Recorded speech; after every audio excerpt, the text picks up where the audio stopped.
Okay. Alhamdulillah. Wassalatu wassalam ala Rasulillah. We begin with the praise of Allah and we ask Allah to exalt and mention and grant peace to our Messenger Muhammad. Peace be upon him and his family and his companions. And this is the second part of the kids class on the topic of Hajj. But I've got a confession to make, okay? And I don't know if we don't have confessions in Islam. No, I don't mean that kind of confession. I don't mean the, oh, okay.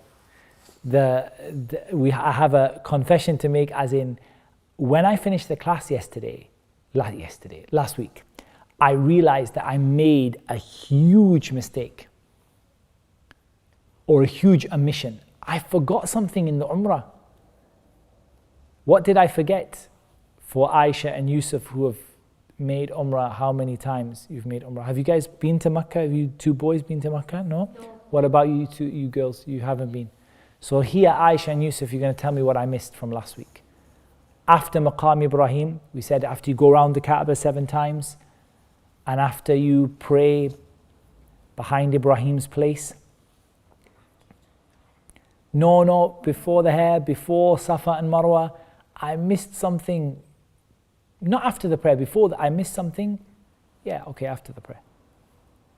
I missed something. I missed Zamzam. I didn't mention drinking from Zamzam.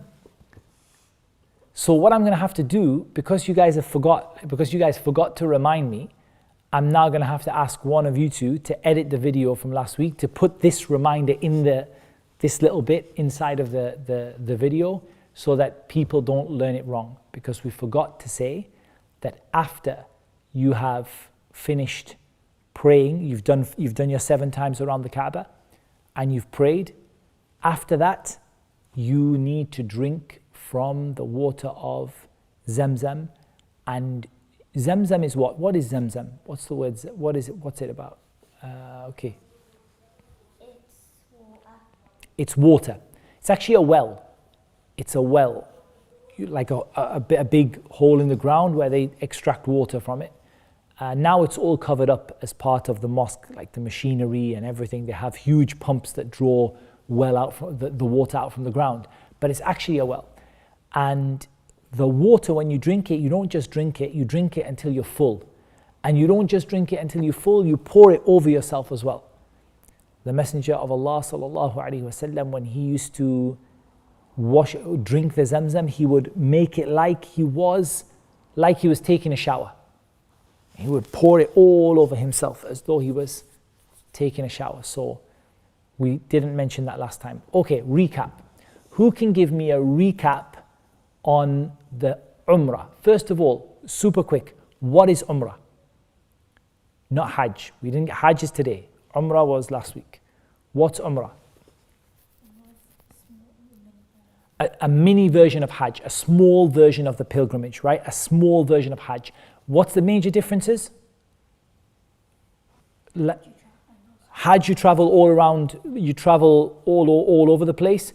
Umrah is all in one place, right in the mosque, in Makkah. Time. How long does Hajj take? The 8th, 9th, 10th, 11th, 12th, and possibly 13th. So around 6 days. How long does Umrah take? Not 7 minutes. You have to be super fast to do it in 7 minutes. About 3 hours. So those are the differences. Okay.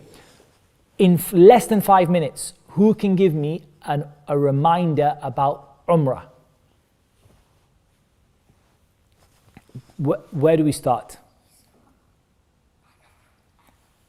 Okay, you start from home, okay? And you need to travel to Makkah.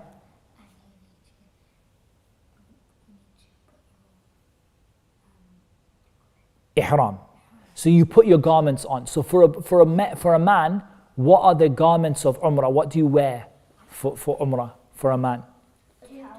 2 towels. Very good. That's a very good description. 2 big white bath towels. One around your waist and one on your shoulders. Or sheets or anything similar like that. The towel ones are actually better than the ones that are like bed sheets, because the ones that are like bed sheets are super uncomfortable when you're walking around in them. But yes, you have two big sheets, one which is wrapped around your waist and usually tied over, and one which is wrapped around your shoulders and thrown over your shoulders like if you took a big towel and put one over one shoulder and then threw the other one over the other side. It'd be like what we call a rida, the top part of your two-piece garment. Okay, what about for a lady? There's no specific clothing for Hajj or Umrah for a lady, but she has to wear her Islamic clothing, like whatever, she would cover her hair and apart from gloves and face, no covering the hands, no covering the face. If she has to cover her face, how does she cover her face? With a hijab. Very good. Okay. I didn't see you put your hand up, Lamarana, so next time I will definitely ask you, okay? So I'm sorry, because you put your hand up and she didn't, and I asked her because I wasn't paying attention. Okay. So I've got my garments on. Where's the first place I'm going to pass to start my pilgrimage?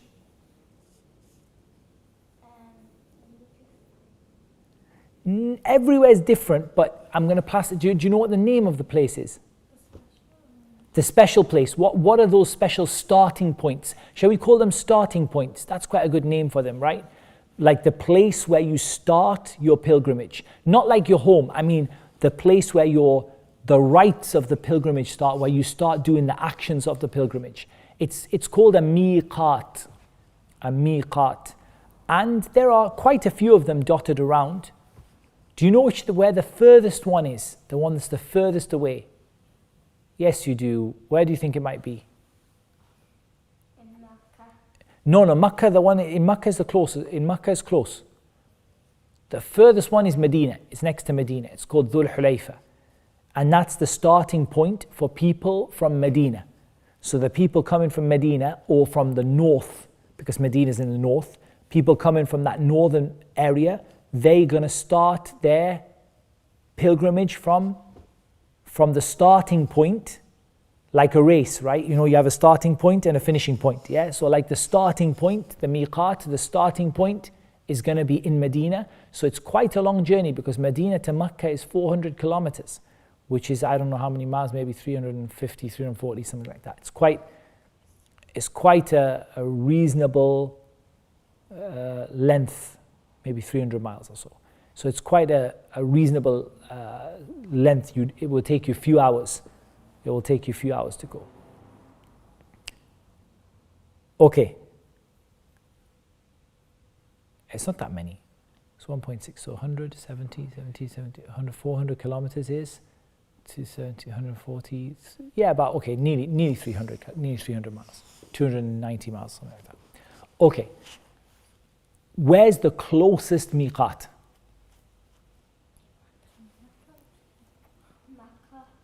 Okay, not quite in Makkah because you can't start where you're going to finish. Have you ever seen a race that starts somewhere and finishes in the same place? It would be, I mean, not without going around. I mean, if you just started and finished, it's a little bit out, but it's actually on the road between Makkah and Taif. How many miles did you say from Medina to Makkah? It's 400 kilometers. I don't know, work it out, man. I think it's I said 290. So, yeah, I said 290. Eventually, I got my maths right. 279. Okay, it's very precise. I don't think the 400 kilometers is precise. I think it's like 400 and something.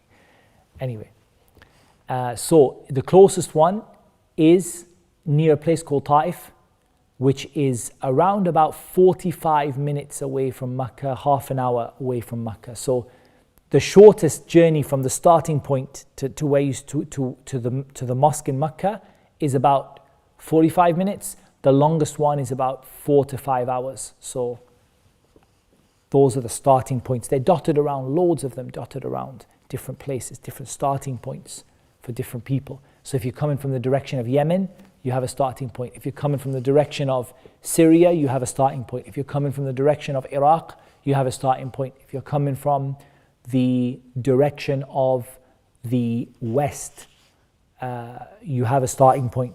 So you reach a starting point, you start, and you travel towards Mecca wearing your garments and reciting your, what do we call it?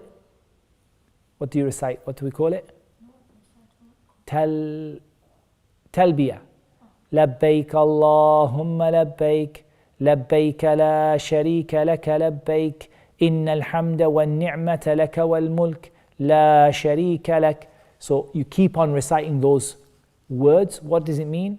I answer your call, O Allah, I answer your call. You have no partner, I answer your call. All praise and all blessings belong to you, as does everything in the world. لك الملك, you own everything. لا شريك لك, you don't have any partner. You're going to reach Mecca. Inside of Mecca you reach where? The Masjid al-Haram, which is called the sacred mosque. What's the difference in the sacred mosque and the Kaaba? Which one is inside of which one? So the Kaaba is a mosque inside of a mosque. Yeah?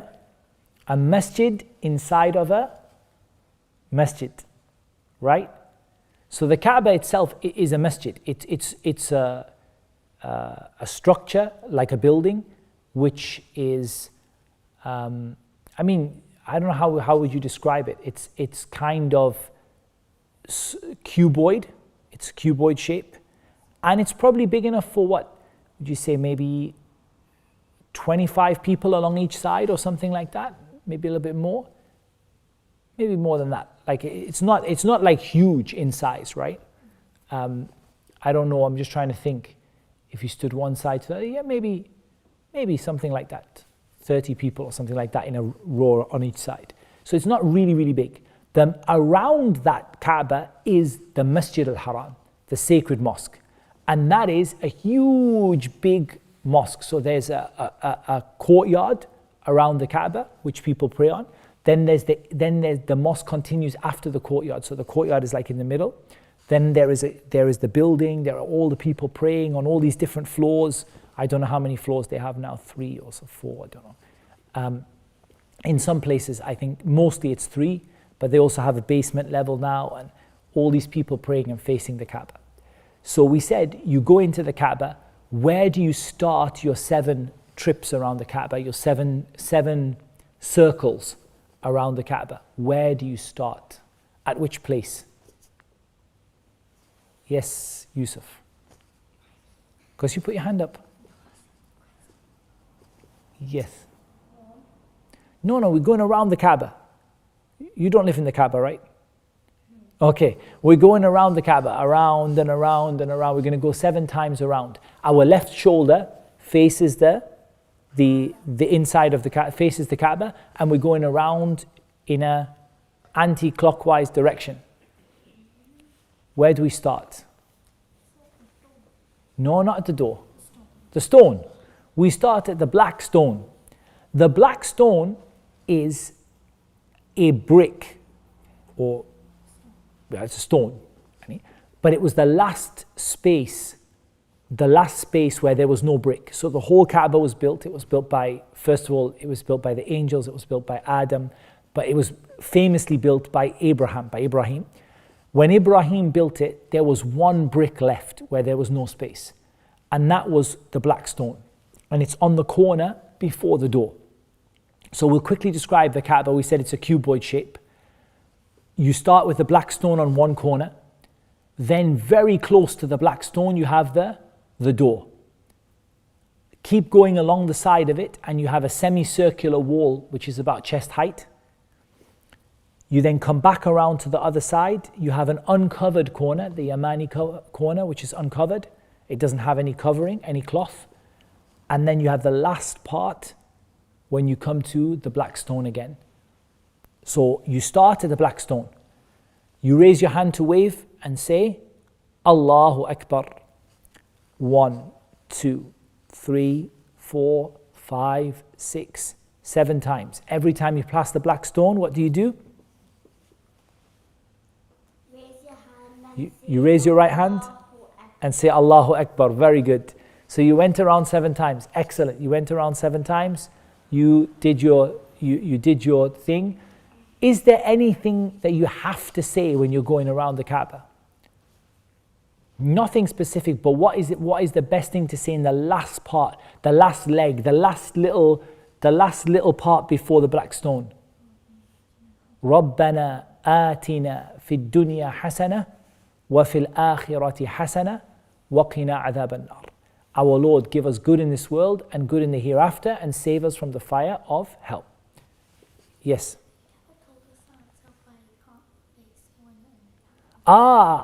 Yes, that was. I left you to research it. So I said the Kaaba is a mosque, right? It's a masjid. There's one place in the Kaaba you can't pray. The Yaman, not the Yamani corner. You said the black stone last week, not the black stone. Not the door. There's one place in the Kaaba you can't pray. On the roof. And that's genuine. Like, that's one thing the Prophet prohibited, is he prohibited praying on the roof of the Kaaba. How tall is the Kaaba? In height of people? Like how? Maybe? No, I don't mean, like, say my height. Maybe three of me? I'm just guessing, I'm just remembering when you stand outside. Yeah, so it would take quite a job to get on the roof, but the roof is the one place where you can't pray. You could, but you still couldn't pray there. If you use ladders or you don't use ladders, you still couldn't pray there. It's not allowed to pray on the roof. Everywhere else in the Kaaba you can pray. The door is usually closed. Do you know the Kaaba used to have 2 doors, not 1? The Kaaba used to have 2 doors. So people used to go in one door and out the other. But before the time of the Prophet, peace be upon him, the people who were looking after the Kaaba, they wanted to restrict the access to it. They didn't want everybody to be able to go in freely. So they closed one of the doors and they kept it. What else is wrong with the Kaaba? So this is an interesting question. What's wrong? And when I say wrong, I mean it wasn't done at the time of Abraham. What's wrong with the Kaaba? The black covering? No, the kiswa, the covering is fine. That's the covering is like a material covering that goes over the Kaaba, like a giant, I don't know, you say like a giant curtain or something, but like all the way draped all the way over the top. That's the kiswa. The shape of the Kaaba. So the first thing that's wrong is the shape. The Kaaba, when Ibrahim built it, you know, I said there's a semicircular wall on one part. That semicircular wall used to be a part of the building itself. So it was not a cuboid. It wasn't a cube. It wasn't a cube. It was a cube at one part with a semicircle at the other end. And one end of the cube had a semicircle on it. But what happened was, yeah, that's it, like a square that has a half of a circle on one part. But what happened was, when the Kaaba was damaged and they had to rebuild it, Quraysh, which were the tribe who was looking after it, they didn't have enough pure money. All of their money was haram money, bad money. They didn't have enough good money to build it. So they only built it to the height of chest height. They couldn't build it all the way up to the roof. But that gives us 2 really good things. First of all, it means it's easy for you to go inside the Kaaba. How can you go inside the Kaaba if the door is locked and you don't have the key? No. Just go into the semicircle, because the semicircle has 2 little gaps beside the wall where you can just walk inside. But what must you not do? When must you not go inside? When must you not go inside that semicircular wall? When you're going around 7 times. Because you wouldn't have gone around, would you? You would have gone through, not around. So you can't take shortcut. Yeah? Okay. So that is a little bit about the Kaaba. And you've gone around 7 times. Allahu Akbar, you're waving towards the stone. And then you're going to pray behind Maqam Ibrahim. Maqam Ibrahim is the place where Ibrahim stood. Yeah, so it's like a kind of a brass golden dome kind of thing, which is a little bit, maybe 1.5 my height or something like that. And inside there is a rock with footprints in it. So it's where Ibrahim stood. Originally, that was very close to the Kaaba. It was actually nearly touching the Kaaba. Does anyone know who moved it? Do you know, Abdurrahman, who moved it? Maqam Ibrahim, from being close to the Kaaba to being about, a few meters out from it. Umar, the companion of the Prophet ﷺ, the second Khalifa, Umar, he moved it. Why do you think he moved it? People were getting crushed. And that just shows you that, Islam is not a religion of like symbol. Do you see what I mean? Like symbols like that it has to be there because that's where it always was. Like if it's going to cause that difficulty for people, he moved it. Why? Last question about the Kaaba. Why did the Prophet, peace be upon him, not rebuild the Kaaba? He had the money to rebuild it. Why did he not rebuild it in the shape that it was at the time of Abraham?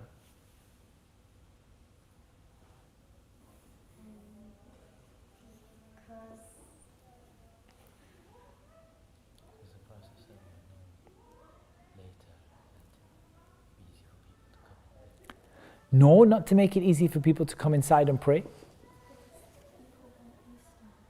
Very good. Because he was worried that people were not used to it. And he didn't want people to turn away from Islam because they felt like he did something that was like, he said to Aisha, he said, if it was not for the fact that your people were new to Islam, I would have demolished the Kaaba and rebuilt it as Ibrahim did. But he didn't, because he was frightened that people were new to Islam and maybe some of them would leave Islam because they were not, it was strange to them. Like, how can someone demolish the Kaaba and rebuild it? But he wanted to rebuild it in its original shape, but he decided that it's not worth to rebuild it and for people to feel like, to feel strange or to feel unfamiliar with it. It's not worth the harm of what will happen if I rebuild it is more than the harm or more than the benefit that I want from rebuilding it. And that's something very important in Islam, which is that if you're going to do something and make things worse, you shouldn't do it. So he was frightened it would make things worse because the people were new, a lot of people were new to Islam. It was a time when lots and lots, maybe like 50,000 plus people were new to Islam. He didn't want to make a bigger problem by them feeling like he came and changed what they knew and what they were familiar with. Okay, we've done our prayer behind Maqam Ibrahim. If you can't find a space behind Maqam Ibrahim, where can you pray? Anywhere in the mosque, anywhere in the masjid, okay? If you can't find a space behind Maqam Ibrahim, anywhere. Then you're going to go to where? Zamzam. Okay, you nearly got said Safa and Marwa. Okay, you're going to go to Zamzam, drink your Zamzam. Drink it as much as you can, pour it over yourself. Then you're going to go to Safa and Marwa. What are Safa and Marwa? Two mountains. Okay? You stand on top of Safa, you face the Kaaba, you make dua, supplication. You go down, you run between the green lights, you go up again, you go down again, you go up again, you go down again, you go up again, go down again, until you've done it 7 times. That's Safa to Marwa is 1, Marwa to Safa is 2, Safa to Marwa is 3, 4, 5, 6, 7. You'll finish at Marwa. Yes, Yusuf. Each one you make dua. And you run, when you reach the bottom of the valley, you run. Now, it doesn't feel like a valley anymore. Like they talk about a valley because now it's part of the masjid. So it feels like just another part of the building. But originally it was two mountains and a valley in between. And at the bottom of the valley you would run. But now it's just part of the building. It just feels like part of the building. Last thing to do to finish your Umrah? Cut your hair. For the boys, shave your head with a blade if you can. If you can't, then with a machine. If you can't, then just trim it with scissors, but you have to trim from all over the head. For a girl, you only trim, and you trim the tip of a finger length from the bottom of your hair, not all over the whole head, from the bottom of your hair, all over, like the whole bottom of your hair, from all the way around. You take the tip of a finger. All right. That finishes the Umrah, which is the mini pilgrimage. You can do it any time of the year. When's the best time to do Umrah? From the hadith, I'm not talking about best time like you think. The best time to do it is like December because it's cold. Huh? When's the best time?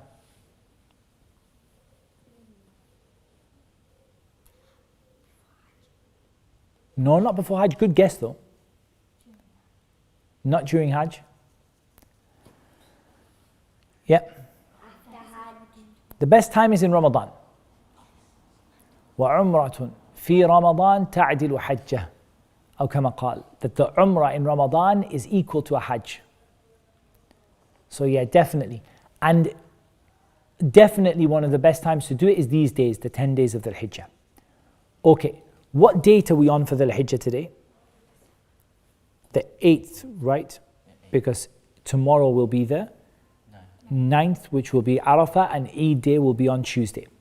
Okay, today is the 8th, it's perfect for our class.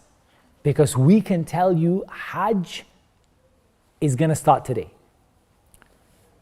So what are the people going to do in Hajj today, on the 8th of the Hijjah? Right now, if you went, look at Saudi, I mean maybe Saudi is ahead of us in time, so it's probably, for them it's past a little bit, but earlier on today, what did the people do in Hajj today?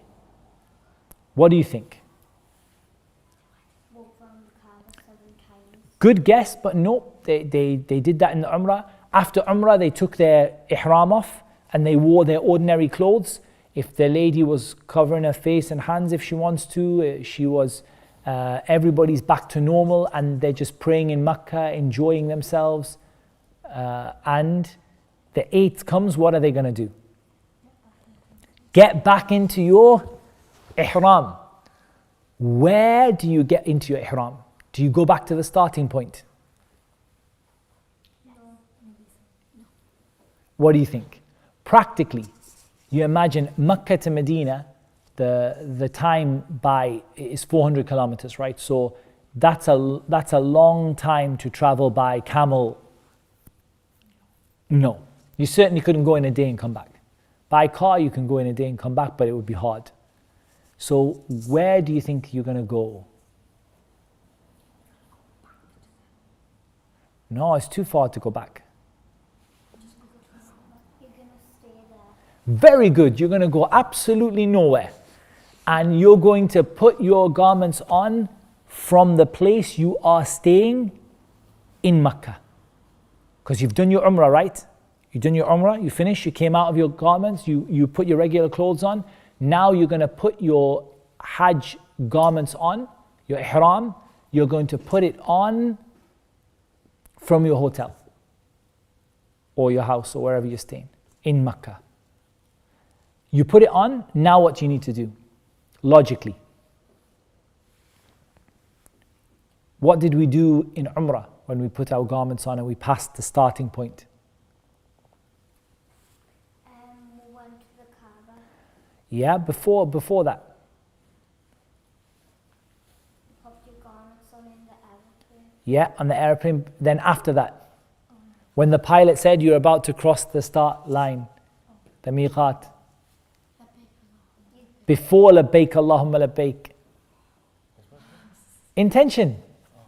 And generally in Islam, we never verbalize our intention, right? We never say, oh Allah, I am going to pray 4 raka'at of Asr in Masjid Furqan behind the Imam. We don't verbalize, but we do verbalize it in Hajj and Umrah. So in Umrah, what did we say? Labbaik Allahumma Umrah. Oh Allah, I'm answering your call for Umrah. Now we're going to say Labbaik Allahumma Hajjan. Oh Allah, I'm answering your call for Hajj. And then we're going to start Labbaik Allahumma Labbaik. لبيك لا شريك لك لبيك إن الحمد والنعمة لك والملك لا شريك لك. And that's going to continue all until Eid day. You can, it's all right, in your sleep you can stop saying it. Rabia gave me a look like, no, you're not gonna be able to do so continuously, but you try to keep it going as much as possible, especially when you're changing to a new area, a new place, traveling. So I'm in my hotel in Makkah. Did anyone think it was worth me getting a shower? Yeah, before the Ihram, because now with Umrah, on the aeroplane it was difficult. We would have done it from home. But for Hajj and Umrah, if you can, it would be better to make ghusl before you put your Ihram, like to make a full shower before you put your Ihram. So you put your Ihram after you made a full shower, like the shower you would take on a Friday, like the shower you would take on an Eid day. So you make a full shower before you do so. You put perfume where? For the boys, not for the girls. For the boys, where do you put perfume? On your own skin, not on the towel and not on anything else. You put it on your own skin before you say Labbaik Allahumma Hajjan, before you start your intention.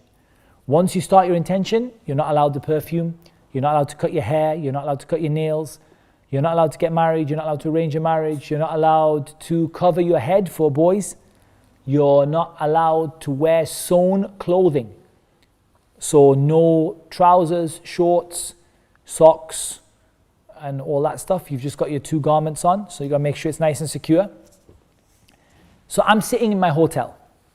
I'm wearing my two white garments. One is tied securely around my waist. One is wrapped over my shoulders.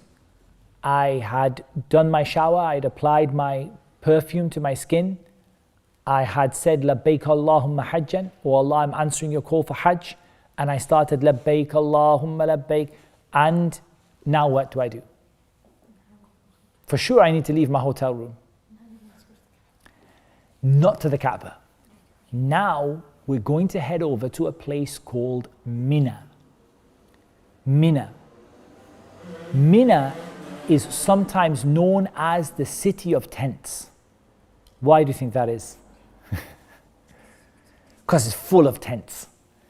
And when we say tents, I'm not talking about like go camping tents. Yeah, I'm not talking about your local like go outdoors and you get like a tent for 5 people. I'm talking about a tent that can hold 400 people. No, maybe not that much.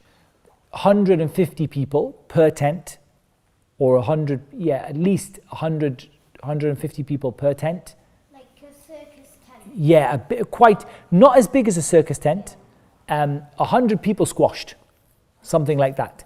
And those tents are all arranged in like little communities, because obviously you don't want people to get lost. And can you imagine being in a place where there are 4 million people staying in identical tents? Do you know how hard it is to find your way around when you are in a place where there are 4 million people staying in identical tents? All the tents are identical, yeah? Is extremely, without Google Maps, and before Google Maps, it's extremely difficult to find your way around. So they're organized into kind of gated communities where you have like people from one place, maybe people from the UK and US together, people from say India together, people from say, for example, some big countries have their own huge areas, some join together who are, from similar countries, or countries in a similar area, they join together, and so on. So you go to your tent in Mina, and you go in the morning. So they've already gone. Right now, whoever's performing the Hajj has already reached Mina. So when you reach Mina, you stay in your tent. You don't go to the masjid. You don't go to the masjid. There is a masjid, but you don't go to the masjid. And if everyone went to the masjid, They would have to. It would take a lot of time to get to the back row, front row. But there is a masjid. But instead, what you do, you pray. The sunnah is not to go. The sunnah is to pray in your tent. So, what's the first prayer that we're going to have to do? Because we went in the morning. Fajr, we prayed in Makkah.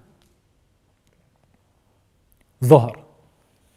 So when we're in Mina, the rule is every prayer is shortened but not combined.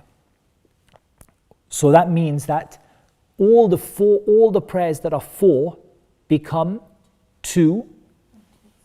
2 stays the same, 3 stays the same. All of the prayers that are 4, which prayers are 4? Rabi'ah, Dhuhr and Isha. There's no 4 for Asr.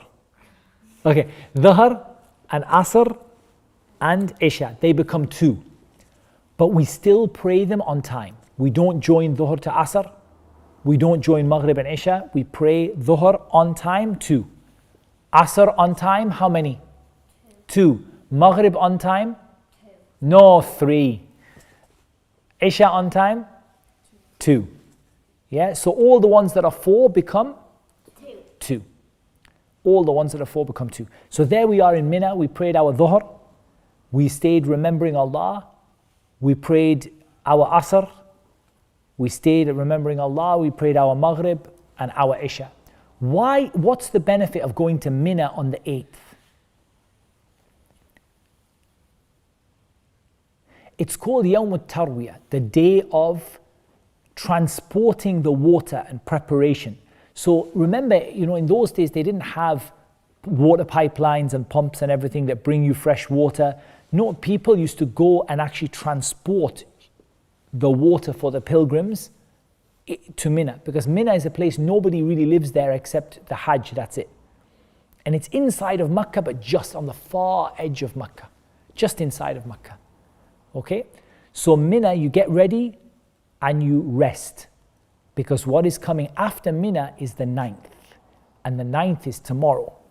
What day is tomorrow? Arafah, Yawm Arafah. What is Arafah? Is it a person, a place, a time, a day? What is Arafah?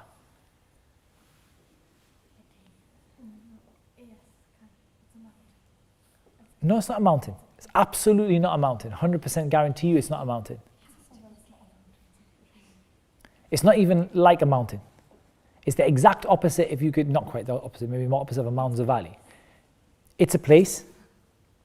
What is it? Well, do you know what it is? It's a giant desert plain, like a big open area in the desert. And it's outside of Makkah. It's outside of Makkah. So, we're still in our Ihram. When the boys go to sleep, what do they not do? Cover their head. Yeah, don't cover their heads. But of course they can have the tent over their head, but they don't put a sheet over their head. You get up for Fajr, you pray Fajr in Mina. In Mina. Tomorrow morning. The people who are doing the Hajj in Mina, they will wake up in their tent and they will pray Fajr. After Fajr, they're going to make their way to Arafah. Yes, Yusuf? You pray in your Ihram garment. Yes. You sleep in it. You can change it for another one if you like to. But me personally, I think that you only wear it for 2 days. To me, it's just, you're going to get dusty and disheveled anyway.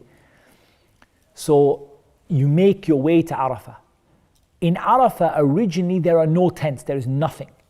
But these days, they do build like covers for people so they don't get burnt by the sun. So yeah, there are kind of tents. But these are not the kind of smaller tent. These are just one big tent for 400 people. And there's no space inside.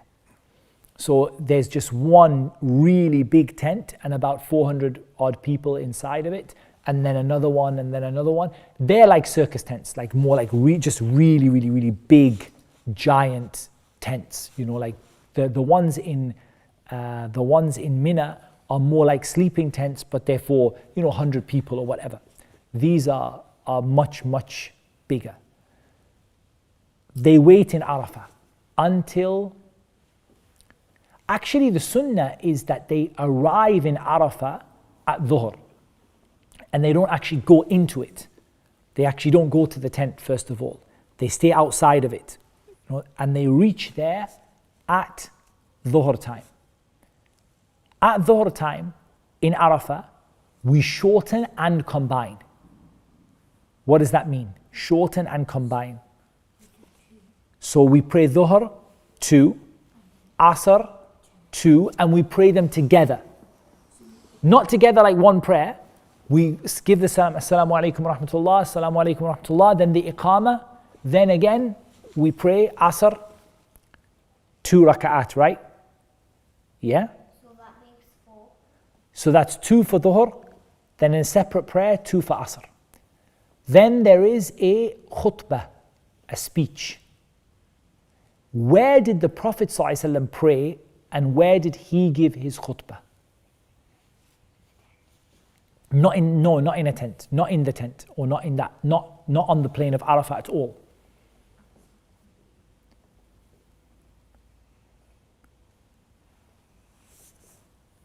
The mosque is there. Yeah, very good, excellent. There's a really big mosque which is half inside of Arafah and half outside. Can be like as big as this. No, the tent's bigger than the room we're in now. It's about double the size of the room we're in now. No, I mean the whole building. Yeah, the room we're in now, like take this room we're in now with this ceiling and go like double again. But the mosque is a building. It's half inside, half outside. So the Prophet ﷺ would give he would pray Dhuhr and Asr shortened and combined. That means 2 and 2, but prayed at the same time. Meaning pray one, finish, stand up, pray the next one. Then he would give the khutbah, the sermon. Then the people would go into Arafah and they would stand. Here the Prophet ﷺ stood on a little mountain, we call it a mountain, like a little hill, called Jabal al-Rahmah, the mountain of mercy. But everywhere in Arafah you can stand, anywhere. Anywhere you can find inside of Arafah. But where do you have to be careful? You have to be careful you're actually in Arafah. Because the Prophet said, Al-Hajj Arafah, Hajj is Arafah. You have to be careful you're actually inside of Arafah, right? Because a lot of people, what they might do is go to the mosque, and remember the mosque is half-half. The masjid is half and half. Half inside, half outside. So, no, you don't. You go out from the masjid, you go into Arafah, and you have only one job. What is your one job in Arafah? Dua. Lots and lots and lots of dua. All the way from the time that the khutbah ends, which if you imagine praying Dhuhr and Asr together, let's just say that Dhuhr is 1:30. What time will it be by the time you finish Dhuhr and Asr? 2 o'clock, example. Yeah? Maybe you quickly eat something. Yeah, if you want to. Now from then until Maghrib, which there might be 7 o'clock or 6 o'clock. All that time you're making dua. Maybe 4 hours, maybe 4.5, 5 hours, maybe more or less. And you're standing making dua. How many du'as can you make in 4 hours? Lots, huh? Is it okay to take a break then? Yeah, it's okay to take a break. Sometimes you have to take a break. Sometimes you have to just take a break, but it's not time for sleeping. It's not time for, taking a nap. It's not time for eating. It's just supplication. Why? Why is it so important? Because it's the day that the most people are freed from the fire. There is no day when Allah frees more people from the fire than Yawm Arafah. That day He frees the most people, get to be saved from the fire and go to Jannah, the most people. And the Prophet stood until the sunset, until Maghrib. And the sun set, he stood, and he stood, and he stood making dua. What should you ask Allah for? Always remember him. Always remember Him. Okay, good. Never lying and being good. Being good, okay. Ask Him for Jannah, okay. Ask Him for everything good you want in this world and the next. Ask Him. Because you're not asking someone who has a limit what He can give you, right? Okay, very good. So that is Arafah. The best thing you can say is La ilaha illallah wahdahu la sharika lah lahul mulk wa lahul hamd wa huwa ala kulli shay'in qadir. And on that day, Allah boasts to the angels. Allah boasts to the angels that my servants have come sha'than ghubra. They have come to me and they're dusty and they're disheveled, they're dirty, they're wearing the Ihram garments covered in sand. And they've come to ask Allah to forgive them and to ask Allah for Jannah and to be saved from the fire. And Allah promises to give them what they came for. Al-Hajj Arafah. The Prophet said all of Hajj is Arafah. The big thing in Hajj is Arafah. After Arafah, it's Maghrib, right? So it's tomorrow, it's Maghrib, the 9th. And it's Maghrib. Now, what does the Prophet do? Sallallahu Alaihi Wasallam? He didn't pray Maghrib there. Remember, he's traveling, he's going to join. But he didn't join in Arafah. He left Arafah. And he went to another place called Muzdalifah. And this is between Arafah and Mina. It's between Arafah and Mina. And it's also called Al-Mash'ar Al-Haram, the sacred place. And the Prophet went, peace be upon him, until he reached Muzdalifah. And then he prayed Maghrib and Isha together. How many rak'ah for Maghrib? 3. How many for Isha? 2. So that means he prayed 3, he finished the prayer, he stood up, and he prayed 2 for Isha. And then he rested. And of course he did his dua and so on. And he rested until the time of what? Fajr. Isha's gone. And you pray your voluntary prayers and so on. But he rested until Fajr. So now it's Fajr on which day? Eid. It's Fajr on Eid day. It's Fajr on Eid day. And the Prophet sallallahu alaihi wasallam, he is where? Where is he? Muzdalifah. Muzdalifah has no tents at all. In fact, most of the time it doesn't even have a place to sit. Muzdalifah is a desert plain, and because you only spend a short time there, and because it's at night, you just find a place in the hard, sand or the hard ground, and you just sit down.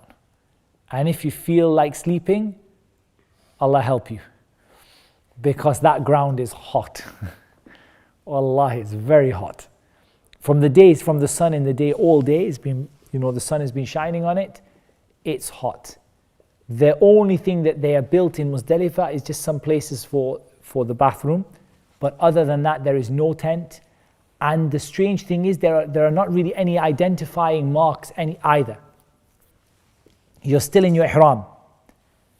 What you just do, take the top part off, find a place to lie down on it, try to sleep. But actually, now, alhamdulillah, in some places, they give you some soft coverings to lie on, some like camping floor coverings and things. But not everybody gets it. And when you go to Muzdalifah, it's a shocking experience. It's the most strange thing. Because you go and it's just people everywhere, feet to feet, shoulder to shoulder with everybody. And everyone is just trying to find a place to lie down and just find anywhere on the ground to lie, sit. Some are standing over people. Sometimes many people, they go to use the bathroom, they don't find their group again. They don't find their place where they lie down again. Because you just people everywhere lying down. Go there, they come back, oh, where's my, okay, get the, if they have a mobile, alhamdulillah, they phone the Hajj group and say, where are you? I can't see you. But many times people get separated there because there's not just a place to lie on the floor.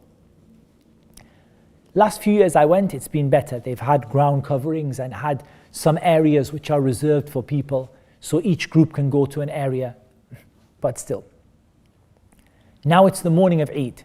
You pray Fajr where? In Muzdalifah, where you are on the floor. Then you remember Allah until sunrise. You stand and make dua until sunrise. But there's a group of people you won't see at sunrise. Who are they? And why won't you see them? Because they're asleep. No. At sunrise,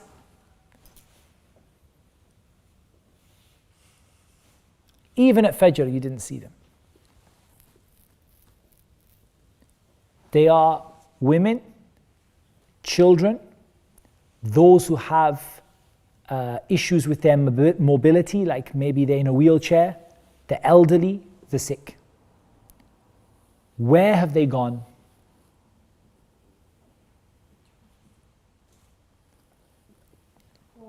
Home. No, not quite. They all left after half the night. So when half the night has passed, and believe me, when we get to Muzdalifah, this is how it goes. We arrive in Muzdalifah, and everybody says, I'm going to stay the whole night, I'm going to stay until Fajr, yeah, it's fine. They lie on that hot ground for 20 minutes, and it's like, have I got an excuse to leave? I'm feeling unwell, can I leave now? And then everybody wants to leave after half the night. So women, children, those who are sick, those who have issues with their mobility, like wheelchair users, people who are accompanying them, like so the man who is accompanying his wife, and he will go with his wife, and they will leave after half of the night. At midnight or just after midnight, they will leave if they want to. But the sunnah is for them to leave. In any case, they're both going to do the same thing. When you leave Muzdalifah, whether it's the middle of the night or whether it's sunrise, you're going to make your way to Mina.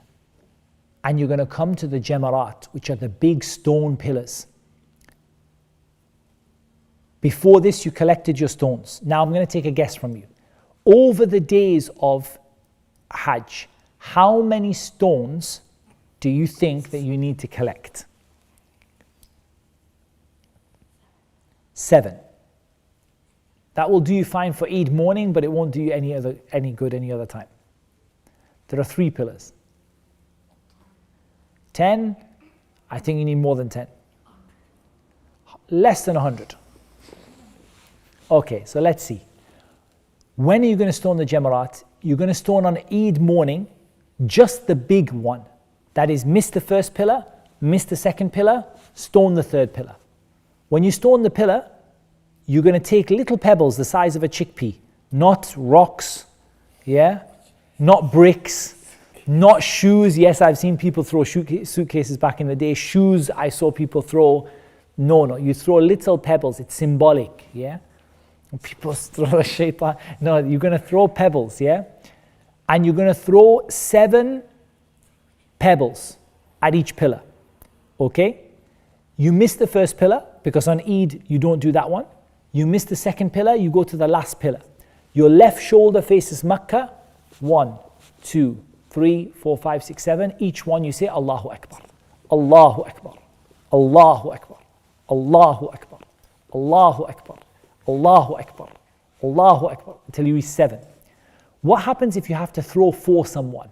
Like maybe you had someone sick, unwell, or you're scared, maybe they're like, for example, wheelchair user, and you're frightened, maybe it's not safe for them. So you throw yours first, all of them, and then you throw theirs. Okay? You leave. No dua at that time, you go. What changes now is that when you come to the pillar, you stop doing labbaik Allahumma labbaik, and what do you do instead? Yeah, because it's Eid day.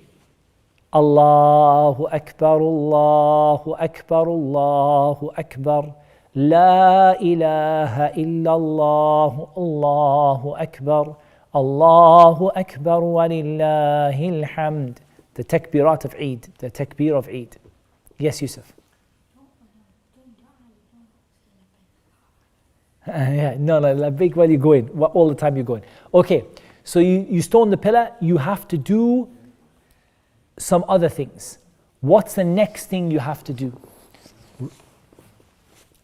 Before that, on Arafah day, if you don't go to Hajj, what should you do? If you don't go to Hajj, what should you do on Arafah day? Not make dua at home, no. What should you do on Arafah day? What are you going to do tomorrow? Fasting. Fasting. So you should fast, okay? You should fast. If you're not going to go to Arafah, so tomorrow all of us going to be fasting. Okay? Clear? All right. What do you do on Eid day? Open presents. Not on Hajj you don't. What do you do on Eid day? So sacrifice is the next one. You don't have to do it in the same order. You can do any order. But you've stoned. Now you are going to do your sacrifice. In Hajj, actually in real Hajj, you don't do the sacrifice because there's too many people to give everybody a knife and an animal, you know. But you arrange for the sacrifice to be done. Okay. After that, what do you do? Hair. Hair again. Okay? So for the boys, shave the hair with a blade if you can. If you can't, with a machine. If you can't, cut from all over the hair. For the girls, just one tip of a finger from the bottom of their hair. Okay? Yes? Huh? How does it grow in that time? I know that's why some of the scholars, they said if you do Umrah near to Hajj, you shouldn't shave your head in Umrah. You should just trim it, because otherwise it won't be enough. But for me, I shave my head in Umrah, and then 3 days later, there's plenty there to shave in Hajj. Okay. After you've done 2 out of 3, the 2 are stoning, shaving the head, not the animal, and tawaf in Makkah, going around the Kaaba in Makkah. 2 out of 3, you can take off your Ihram and go back to your normal clothes. So what we usually do is stone the Jamrah, cut the hair, shave the head, and change. Go take a shower in Mina at the tents. Go take a shower, get yourself back into your normal clothes, and then you need to go and make tawaf. Go around the Kaaba.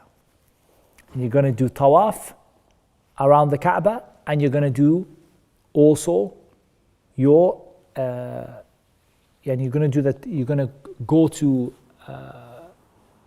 and you're going to wear your normal clothes. You're going to go to Makkah, and you're going to do your tawaf and sa'i. That is the tawaf of Hajj and the sa'i of Hajj. How do you do tawaf of Hajj? Exactly like you did tawaf of Umrah, except you don't uncover your shoulder and you don't run the first 3. Okay? How do you do the Safa Marwa? Exactly the same as you would do in Umrah. Is that okay? Everybody understand? Yes. What do you mean? Like home? You don't pray Eid Salah if you're doing Hajj. Very good question. A very good question. You don't pray Eid prayer if you're doing Hajj. You stone the Jamrah, you sacrifice the animal, you shave your head, you come out of your clothes into your normal clothes, you go and make tawaf and sa'i. You pray each prayer at its time. Each prayer at its time. And you shorten but you don't combine. Shorten but you don't combine.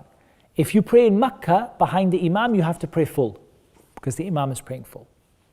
Okay, you finished your sa'i, you're wearing your normal clothes. You've been Safa Marwa, no more shaving the head, it's already shaved.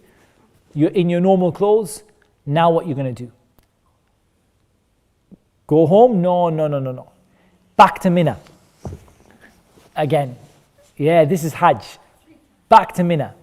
Now in Mina, you're going to stay in Mina for how many days? Whatever is left on the 10th, the 11th, and 12th, and if you want to, the 13th. We're nearly finished, 5 more minutes. So you're going to stay in Mina the 11th, that's the day after Eid, and the 12th, that's another day after Eid, so that will be Wednesday, Thursday, and the 13th if you want. What are you going to do on those days? You're going to pray each prayer shortened, but not combined. And what are you going to do? What's the main thing to do on those days? No, there's no fasting on those days. The Prophet said, "Ayyamu aklin wa shurbin wa dhikrin lillah." Days to eat and drink and remember Allah. Stone the jamarat. So now, yes, again, each day. So now let's count. This time you're going to stone all 3 pillars with 7 stones each. How many is that? 21. Okay? 21. You stone the little pillar, they're all the same size, but they call it the small one, the first one. You stone it 7 times. Yeah? Then you make dua for as long as you can, away from the pillar, otherwise you can get stones thrown at you. Then you go to the next pillar and you stone 7 times. Allahu Akbar, Allahu Akbar, Allahu Akbar. And then you make dua as long as you can. Then you go to the 3rd pillar and you stone 7 times. Then you leave without the dua. Yeah, it's confusion.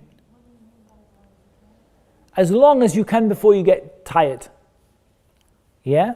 Yeah, before you get kicked out, because of the crowds, they keep saying, come on, move on, move on. As long as you can. Okay? Brilliant. You do that every day for the 11th, the 12th. So now how many stones is that? 21 and 21 is 42. Plus 7 was, from the first day, was 49. If you stay for another day, you'll need another 21. How many does that make? 70, huh? No. 21, 21, 21 is how many? 63. Plus 7 from the first day. Yeah? So you need, if you're going to stay the whole time, you're going to need 70 stones. Very good. Where do you get them from? So the Prophet took his, peace be upon him, from Muzdalifah. But you can take them from anywhere, including Mina and Arafah as well. You have to get them first, yeah. Otherwise, you have to beg for stones. But what stones are you not allowed to use? Big rock? No, not the big rocks. We know the big rocks. You're not allowed to use the ones that bounce back from the pillar and they don't fall in the basin. So the pillar, the Jamarat pillars, are big stone pillars, big concrete pillars, and around the pillar there's like a moat. Do you know what I mean by a moat? Like when you have a castle with a moat. Yeah, there's like, but not water. It's just like a hole, like a basin. Yeah. So the stone has to hit the pillar and bounce into the hole. It's not difficult, trust me. It's not like one of those games where you have to. It's really easy. But if it bounces too far out and comes back to your feet, you can't pick that stone up again because Allah didn't accept it. You have to just leave it and get some more stones. So you should have more than 70 stones. You should need you should have 80, 90 stones. The stones have to be stones, not tarmac, not brick, not glass, not suitcases, not snippers. Huh? Allah did not accept that stone if it bounces back and lands at your feet. Or someone else's head. When I first went to Hajj, someone threw 7 stones at the back of my head. I think he thought I was shaitan. But he was just a bit shorter than me. He was a bit shorter and he said, Allahu Akbar, Allahu Akbar. The first stone hit my head. I said, it's a pebble. I said, ow. And he looked at me and then he threw another one. Allahu Akbar. And he hit my head. And I looked at him and I was like, ow.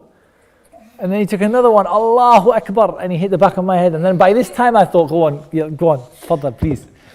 But the point is that his stones were not accepted. He had to throw 7 more. Because he didn't hit the pillar and go in the basin. He hit me. Yeah? So you have to be a little bit careful about it. Okay, so you did your prayers, each prayer separately. You threw your stones, and you throw your stones between roughly, just a bit before Dhuhr, but around Dhuhr until Maghrib. That's the time you throw your stones. Okay, what do you do? We now said Eid is Tuesday. On Wednesday, we throw the stones. On Thursday, we throw the stones. At Maghrib on Thursday, you have a choice. You either need to be outside of Mina by Maghrib or you have to stay the next day. So either you get out by Maghrib or you need to stay. If there's traffic jam, it doesn't matter. Your intention is enough. But if you need to be out of Mina by Maghrib. You need to be out of Mina by Maghrib. That is on Thursday. If you're not out by Maghrib, you need to stay for Friday. But Friday, there is not many people, so it's easy to stone very quick and you go. Okay, you've done your stoning on Friday, because that's the best thing, to stay the extra day. You've done your stoning on Friday. Now what you're going to do? Now you're going to do your farewell tawaf. What do you think it means, farewell tawaf? Goodbye, right? See you. Because you're going to say farewell to Makkah, the Kaaba. So you do the tawaf the same way you do it all the time, going around the Kaaba. You start at the black stone, Allahu Akbar, you've got wudu, you go 7 times around. In the last part, Rabbana atina fid dunya hasana. All that same process. You pray behind Maqam Ibrahim, and then ideally you leave Makkah pretty much straight away, as much as you can. Maybe you can't leave straight away, but as much as you can, you try don't do any more shopping, don't do anything after that. The last thing you do in Makkah is the tawaf and the prayer, and then you go home and your Hajj is inshallah complete. What's the reward of Hajj?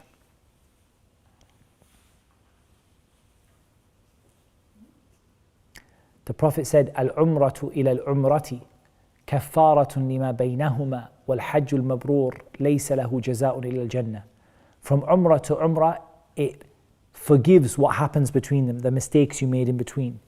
And Hajj has no reward except Jannah. You get Jannah as a reward for Hajj, inshallah, if your Hajj is accepted. What is the Hajj that's accepted? The Hajj that doesn't have al-Rafath wal-Fusuq wal-Jidal. فَلَا رَفَثَ وَلَا فُسُوقَ وَلَا جِدَالَ فِي الْحَجِّ. 3 things you can't have. Rafath, bad language. The Hajj that doesn't have bad words and bad things in it. Fusuq, doing sins and doing bad actions, evil deeds. And Jidal, arguing with people. If you can do the Hajj without those, then inshallah the Hajj will be mabrur, and you get 2 rewards. First of all, you return كَيَوْمِ وَلَدَتْكَ أُمُّكَ. You become like the day your mum gave birth to you, no sins at all, totally wiped out, and you get the reward of Jannah, you get paradise. That's the reward of accepted Hajj. Before we finish the class, yes? It stays, but you keep doing mistakes after that, you have to try to do it again. Or you have to try and ask Allah forgiveness again, okay? All right, I have a couple of things. First of all, did anyone have any questions about the Hajj itself, like what we described, the different days? It was just a quick overview. We didn't go into every little thing, but that was the basics of the Hajj, more or less. Those were the basics of the Hajj. Okay. What are you going to do tomorrow on Arafah day? Fast, okay. And pray, okay, fast. All right, you're going to fast on Arafah day. What are you going to do on Eid day? You're not going to be stoning any jamarat. Please don't throw stones at your brother and sister. You're not going to be stoning any. You're not going to be rushing to Makkah and back again. Please don't shave your head or cut your hair particularly.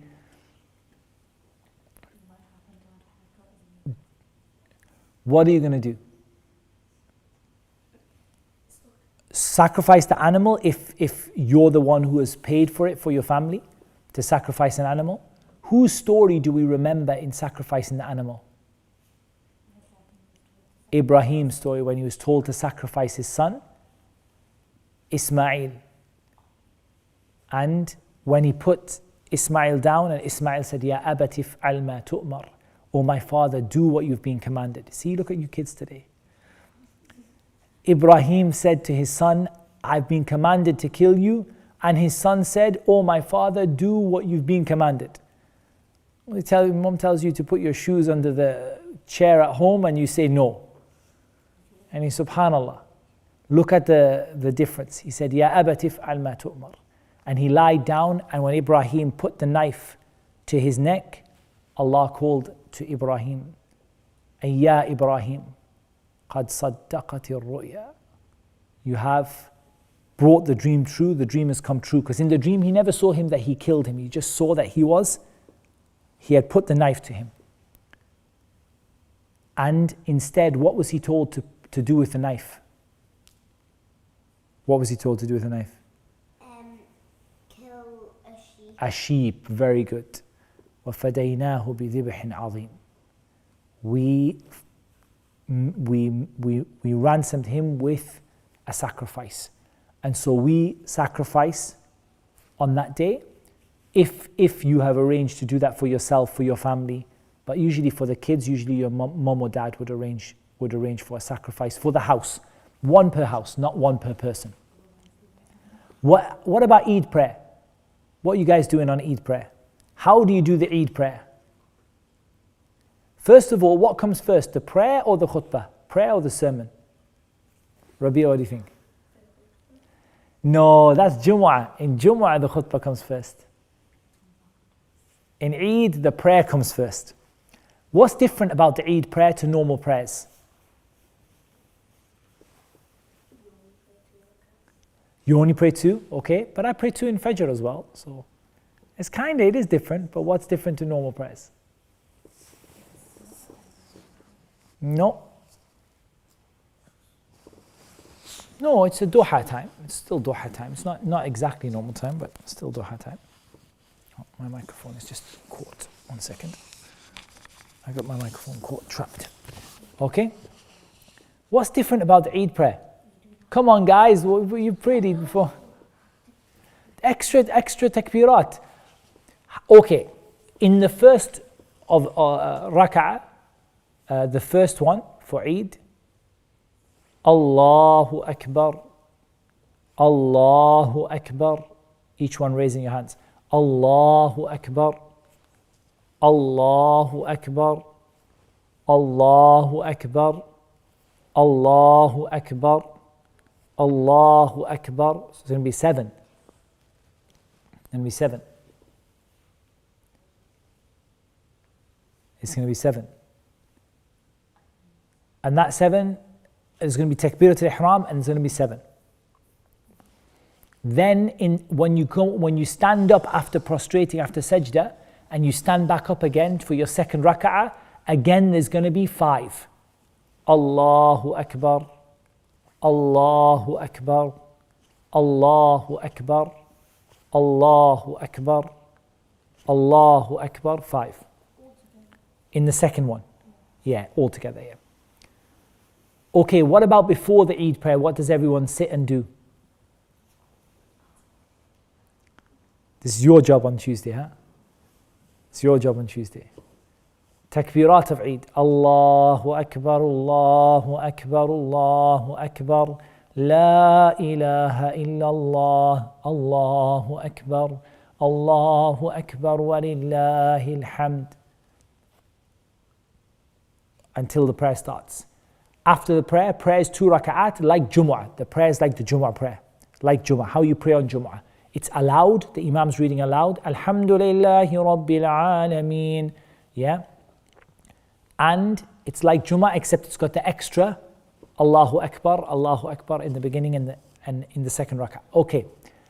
After the Eid prayer, there's the khutbah.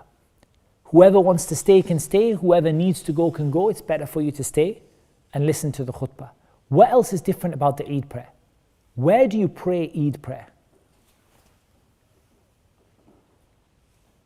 Mosque or at home? Not at the mosque, generally, and not really at home. You can. Outside the mosque, in a place which is different, like a musalla, a temporary prayer place. Where are we praying this time? In the park. So we're praying in the park. What we did last time? Yeah, so we're going to be praying in the park. And we're going to, everyone's going to come. The men and women, the women will go in the back, the men in the front, we're going to pray in the park. So inshallah we'll be ready for the prayer in the park. Where we're going, like which time? It's going to be at the takbirat, Allahu Akbar, that's going to start 8 o'clock. And 9 o'clock we're going to start the prayer. And the khutbah will be like, prayer will be 15 minutes, khutbah will be 15 minutes. So by 9:30 we'll be done. What do you say to greet people on Eid? Eid Mubarak, okay? Eidukum Mubarak, okay? What did the Sahaba used to say? تَقَبَّلَ اللَّهُ minna wa minkum. May Allah accept from us and from you. Any last questions, guys? Because we've been going a long time. I said it was going to be an hour, and it's been an hour and 15 minutes. Any last thoughts? If I missed anything else, you're going to have to correct it and edit the video if I missed anything from the Hajj. I hope so, it was okay, inshallah. All right? Okay. That's what Allah made easy for me to mention. Allah knows best. Wassalatu wassalamu ala nabiyyina Muhammad wa ala alihi wa sahbihi ajma'een.